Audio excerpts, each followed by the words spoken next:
నవీన్ యాదవ్ నేను లోకల్ కాబట్టి youth following నాకే ఉంది. నేను లోకల్ అభ్యర్థిని కాబట్టి నాకు పరిచయాలు ఉన్నాయి. అన్ని కమ్యూనిటీలతో పరిచయం ఉన్నాయి కాబట్టి గెలిచేది నేనే, దాదాపుగా అత్యధిక మెజార్టీతో గెలవబోతుందని చెప్పేసి కూడా ఆయన ధీమా వ్యక్తం చేస్తున్నాడు. మరి దీన్ని ఎట్లా చూస్తారు మీరు? జనరల్గా చెప్పాలంటే చూడండి బ్రదర్, ఎవరైనా సరే ఏ పార్టీ గురించి అయినా గెలుస్తానని చెప్తారు, అవునా? ఇది జనరల్గా మనకు తెలిసినటువంటి విషయమే.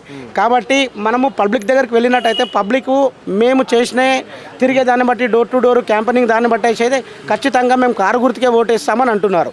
ముఖ్యంగా ఎందుకు అని అంటే కాంగ్రెస్ పాలన గత 70 సంవత్సరాల నుంచి ఏమీ చేయలేదు, అది ప్రజలకు అందరికీ తెలుసు.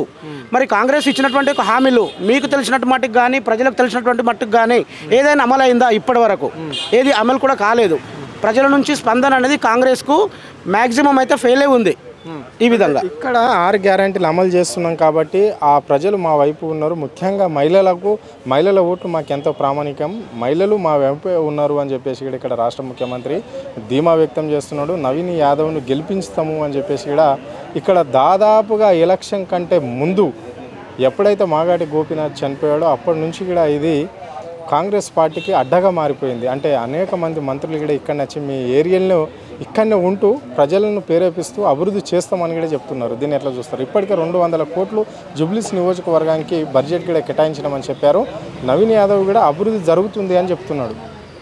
సరే, ఇప్పుడు చెప్తున్నారు ఎలక్షన్స్ ఉన్నావు, కానీ ఇంతకుముందు అభివృద్ధి మరి 70 సంవత్సరాల నుంచి అభివృద్ధి అనేది ఎక్కడ పోయింది? కాంగ్రెస్ పరిపాలనలో అభివృద్ధి అనేది ఏముందని ఏం లేదు కదా. సో కాబట్టి ప్రజలు కాంగ్రెస్ పార్టీని నమ్మే ప్రసక్తి లేదు. ఎందుకు అని అంటే తెలంగాణ గవర్నమెంట్లో కేసీఆర్ ప్రభుత్వంలో ఏమేమి జరిగినాయి, ఏ విధంగా డెవలప్మెంట్ అయింది అనేది పబ్లిక్ అందరికీ తెలిసిన విషయమే. కాబట్టి ప్రజలు కూడా ఖచ్చితంగా బీఆర్ఎస్ను గెలిపిద్దామని ప్రజల గుండెల్లో ఉంది.